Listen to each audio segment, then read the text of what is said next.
أعوذ بالله من الشيطان الرجيم بسم الله الرحمن الرحيم نحمد الله العلي العليم ونصلي على رسول الكريم. இஸ்லாம் என்றால் என்ன? இஸ்லாம் என்ற அரபு வார்த்தைக்கு வழிபடுதல், அடிபணிதல் என்று பொருள் கொள்ளப்படுகிறது.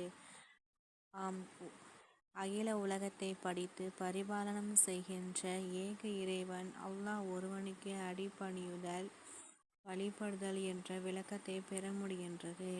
இது தவிர இந்த இஸ்லாம் என்ற வார்த்தைக்குள் சலாம் என்ற சொல்லும் உண்டு, சலாமத் என்ற வார்த்தையும் உண்டு. இதை கவனத்தில் கொண்டு பார்க்கும்போது சாந்தி, சமாதானம், நிம்மதி, அமைதி போன்ற பல்வேறு மேன்மை தன்மைகளை இந்த இஸ்லாம் என்ற வார்த்தை உள்ளடக்கியுள்ளது என்பதை உணர முடிகின்றது. இஸ்லாத்தை ஏற்றுக்கொள்பவருக்கு என்ன பெயர் சூட்டப்படுகிறது? முஸ்லிம் என்ற பெயர் சூட்டப்படுகிறது. முஸ்லிமிடம் என்னென்ன தன்மைகள் இருத்தல் வேண்டும்?